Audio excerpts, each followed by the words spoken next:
Hello and welcome to Powell Guitar. For this next installment of my videos, I thought I would offer up my top 5 classical guitar albums of all time. Now before I continue at all, you know, these things are always so subjective, and it sort of always makes a difference with what one was doing when you started playing guitar, perhaps who your teacher was at the time, and who helps you make these decisions and choices. But anyway, I think that has an effect on myself as well. But these are some great ones, and I don't think anyone would deny it, regardless of who is making the list. So, honorable mention, coming in right before the list, is going to be David Russell Plays Baroque Music. That's on the Telarc music label, and where do you start with how wonderful David Russell's playing is? Such smooth style, wonderful tone, interpretation. What I love about David Russell's playing is his ornamentation and the way he pays attention to detail with every aspect of a score that he interprets. It's just so good.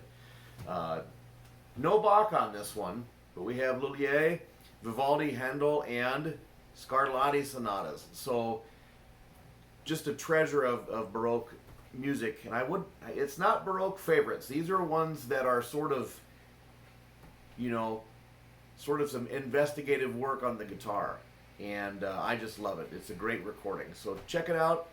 One of the things that David Russell does, unique to some other guitarists, is that his albums tend to be either all about one composer or all about a genre. For example, there's a David Russell Plays Renaissance. Okay, he's also got David Russell Plays Giuliani. David Russell plays Antonio Lauro, that type of stuff. So check out the recording catalog of David Russell. In at number 5, John Williams' The Seville Concert on Sony CBS label. Track after track of greatness. I remember when I was just starting to play guitar, and we had on our little cable in southeast Iowa, in Wellman, Iowa, where I grew up, I remember my mom saying, "Now isn't this the type of guitar that you're studying?" And one of those great moments from your parents, you know. And anyway, this was on the Bravo network. They were there was a videotaping of this concert as well. So anyway, there's both on this one, both the video and the audio. But John Williams, such flawless playing. Just you've got to listen to this concert, and you just need to appreciate what that man did and captured on recording. My goodness, John Williams is tremendously amazing. And so what I would say also is a shout out to John Williams' other, well, he has many other recordings, but another recording of John Williams from around the same era called The Guitarist. That's also a really killer CD of classical guitar. So, all right, in at number 4, Manuel Barrueco, 300 Years of Guitar Masterpieces. That's a Vox box, 3-disc set. Wow, Manuel Barrueco and his playing. Such passion, such artistry, the technique, but yet the finesse. And Manuel Barrueco he really is everything. It's a great recording because you get the old pieces that goes way back to the old Renaissance stuff, Baroque stuff, and then also the tried and true Spanish repertoire. Plus, there's some really cool interpretations of the Villalobos pieces on there as well. So, 300 Years of Guitar Masterpieces. Number 3, Pepe Romero, Noches de España on the Philips label. Pepe Romero is such a gunslinger when he plays the guitar, and this is not even a recording where I think Pepe is playing his fastest. But the tone, the brilliance, the interpretation, the musicianship of Pepe Romero's playing. This one is special to me. This was a gift of mine from my first real guitar teacher. And he says, "Here, take this, listen to it." And the opening track, the Gran Jota by Francisco Tárrega, what a killer piece of music that is. So much bravura and such an awesome piece of music, to be sure. No one else quite sounds like Pepe. I mean, you know, it's just a unique sound. It's a great performance. It's a great player, and so the rest of Pepe's catalog could probably be up here as well. But anyway, Noches de España. That's my favorite Pepe Romero CD, or however you get your music, and check that out. In at number 2, the Andres Segovia Centenary Celebration on MCA label. Much like the Barrueco recording, this is a 5-disc set. It traces the pieces for guitar from the early up until for Segovia. That goes in, 60s and 70s. Things are still being composed for him. It's said that Andres Segovia is the grandfather of us all on the classical guitar, and it's completely true. I'm singling out this recording because it's a best of type. You've got the variety. There's a really cool feature in here where one of the discs is not really an interview, but it's him speaking, and half of the disc is in English, and then the rest of it is in Spanish, and so really the English is translated for us to hear here in the United States, but Spanish was his native language, of course, and wow, the playing. The version of, I think for me, I think it's this version of Leyenda, this version of Sevilla, and I could go on and on with the old Warhorse repertoire, the standard Spanish repertoire. I think the Segovia versions are the versions. That's my opinion, but there's certainly others that have really played them well also.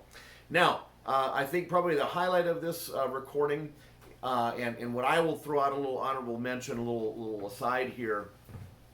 There was a time when I was attending a lot of guitar master classes, and I was very fortunate. The timing was just sort of right when I was in undergrad, and then right after the first 2 years after undergrad for me, I caught a lot of Christopher Parkening master classes, and that was a really a set of really cool experiences, and probably 5 or 6 of them, I suppose, if I were to tally them up. And so in those classes, Christopher Parkening mentioned a couple of times that his favorite Segovia recording was this very one, an Andres Segovia recital. Okay? And what's great about it is that the piece that he highlighted on that as being sort of what he thought was the true representation of Segovia's beauty was the Sonatina in A. And what's great about that, I found it on vinyl. I've actually found this at a thrift shop at one of the Salvation Armies here in Des Moines, probably in the late 90s, early 2000s, before vinyl was cool again. And one of the great things about it, that recording, this is a 1952 Decca recording, and that version of the Sonatina is on the centenary celebration. So you don't need to get the old vinyl and hunt it down and get the record player and all that if you don't want to. It is available on CD recording, and I'm sure those of you who are listening with your different habits of the YouTube and other streaming services that are out there.